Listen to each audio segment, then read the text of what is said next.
Hi, I'm Andy Larsen, Reverend Andy Larsen, and I work in peacemaking, which for me is focused on helping churches and Christians know, meet, and learn about their Muslim neighbors.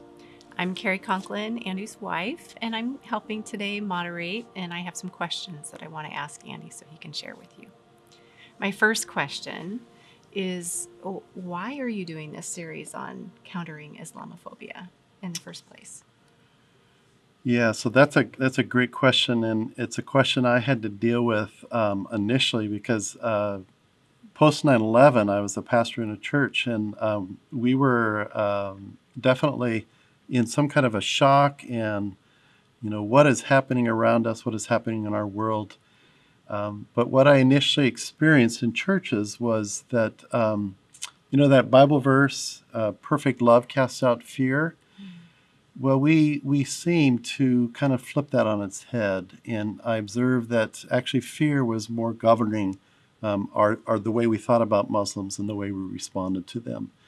So I felt it was incumbent on me, especially as a spiritual leader, as a pastor in a church, to disciple the church into a different way and a different way of understanding, and really more biblically based in how we would think about our Muslim neighbors, think about the Muslim world, how we would engage the people that were on the newsreels.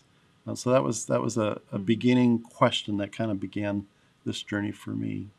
And how have people responded as you've gone out to speak in the churches, and have they been open to reaching out and encountering their Muslim neighbors?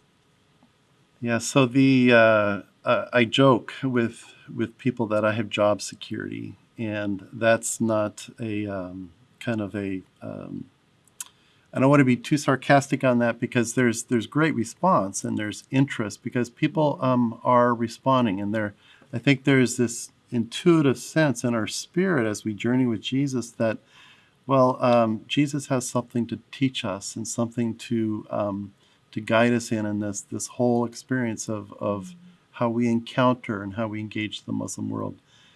But sadly, 3 out of 4 people in churches or Christians have either no relationship with Muslims or have a relationship or an idea of Muslims that's governed by fear.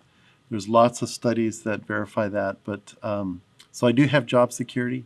There's a lot of challenge, but also opportunity to engage churches. And that's how we're really, why we're doing this. This is another part of an answer to your question, Carrie, is we need to teach, we need to guide, and we need to introduce you to some of the Muslim friends that we've made and things that we've learned over the years. So tell us a little bit about who we're going to meet in this series.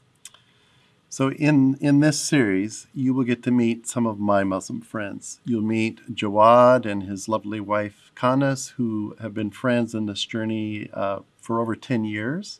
I visited their mosque many times, have taken groups.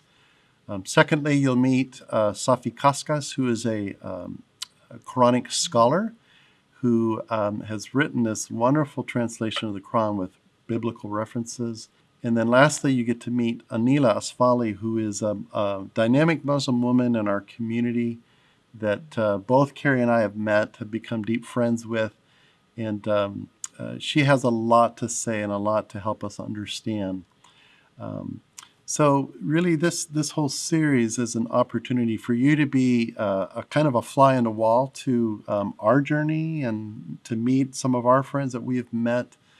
But my goal and my desire is that I can come and help you actually make your own Muslim friends in your community and give you some of the tools and approaches and ideas and open our Bibles and learn how it is that Jesus really instructs us to love our Muslim neighbors and to move from that fear, perfect fear, actually to perfect love that casts out fear.